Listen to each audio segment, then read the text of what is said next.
You guys, Sean Klinger with Vital MX. So we already did our off-road two-stroke shootout, and there wasn't really an official winner of that shootout. We were just kind of comparing different displacements with each other, but the kind of favorite bike that everyone said that they really liked was the Beta 200. So all those other bikes we kind of already gave back, and or we're going to do some other projects. Since this was the favorite of that comparison, we wanted to give this bike, the 2022 Beta 200, its own video to kind of talk a little bit more about the features unique to this bike and what makes it a Beta. In that shootout, it was kind of more about displacement. It was the 125 versus 150, 200, 250, 300. So we weren't really talking about the brands and what they brought to the table. It was more about just that displacement and how people can ride it off-road. So looking at the Beta, some cool things on this bike that make it unique. It is an enduro model, so it has lights, it has the 18-inch rear wheel, it has a kickstand. What's really cool too is it has a map switch. So there's a little sunshine and a little rain cloud. Those are the two maps. So sunshine is the more aggressive map, and then the rain cloud is for slippery conditions. As far as the power goes, there is actually a pretty big difference between those two maps. Even in the more aggressive map, the 200 has a very linear power. This, Beta knows how to make a two-stroke off-road bike, and they really spread out that torque. It's a small displacement bike as a 200. It's really in the middle of those two-stroke displacement sizes, but it fits both bills really well with being, very controllable. That's one of my favorite things about this bike. Something that a lot of people don't realize is, like, when we're shooting video and shooting photos, I have to stop, turn around, pivot. Like, it's kind of awkward, and you're actually doing a lot of kind of hard enduro kind of riding.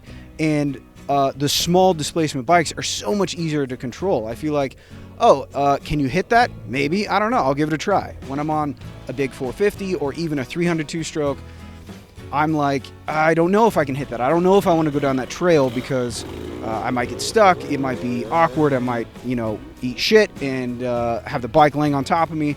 This bike is relatively light. It's much lighter. It's much easier to handle. That's a really cool thing about this motor.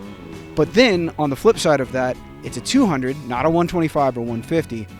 So it has this extra torque, this extra grunt that when you whack it open, when you get into flowy trails, out here at Cahuilla, we've ridden it a bunch of different places since the shootout, but out here at Cahuilla, there's a lot of flowing trails, and you put it in second gear, between second and third, you're just cruising. You don't have to, worry about the clutch, which is awesome, by the way. It is very smooth, very controllable. You can really, almost trials this bike, just tiny clutch movements and very controlled in first gear. Slow riding is really easy to do. The one major con about the Beta that is surprising for this bike, because it comes from a brand that also has a lot of trials bikes, is that the turning radius is very large. It has the steering stops are very, it's very shallow how far you can turn this bike. And since the steering stops are adjustable, we could adjust them in, but then you'd be smacking into the radiator. So I think by the layout of this bike, that the tank and the radiator are very low on the frame and kind of low and far forward, which is good for center of gravity. It does impede how tightly you could turn the bars.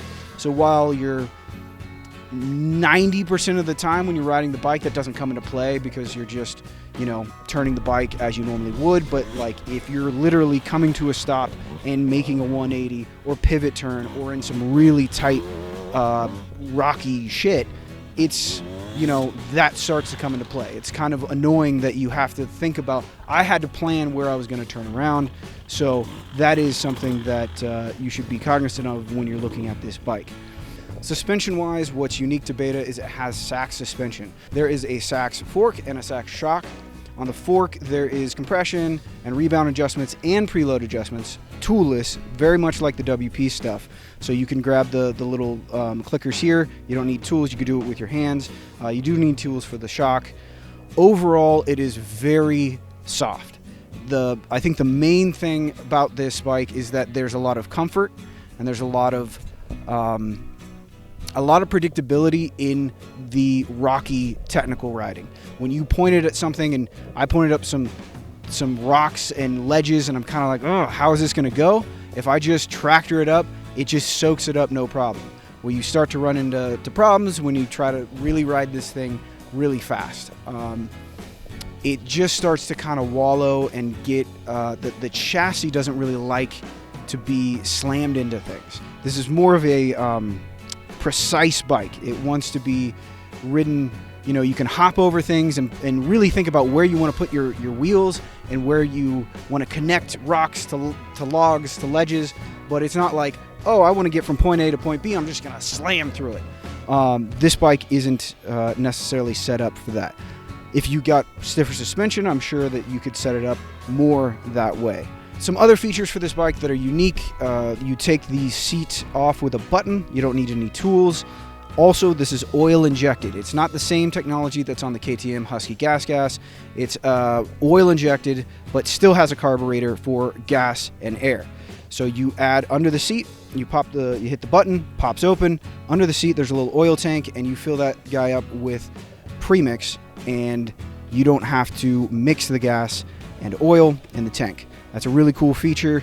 The tank is pretty big. It lasts, 2 or 3 full tanks of gas. So you do have to check it every once in a while, but it isn't something that's like every time you ride you have to fill that up. We've, ridden 4 times, and I did top it off just to see, but it didn't take that much oil. So lastly, who this bike is for, I think this is a really good do-it-all machine for someone that is particularly into, off-road, like true off-road, enduro riding, maybe races enduros, some sprint enduros, some hard enduros. But if you are someone that likes to ride on the track as well, you can get away with it, but it's really what's holding this bike back there is the suspension. And it's nothing wrong with this bike because it's an enduro model. That's what it's not designed to be ridden on the track. And it's not designed to be ridden wide open through the desert. Can it? Yes. You would have to get the suspension to match, but and the motor actually does really well opened up. I mean, it once you're into 4th gear, I mean, you're screaming. So it's a very capable machine, and it really ticks a lot of boxes. That's surprising.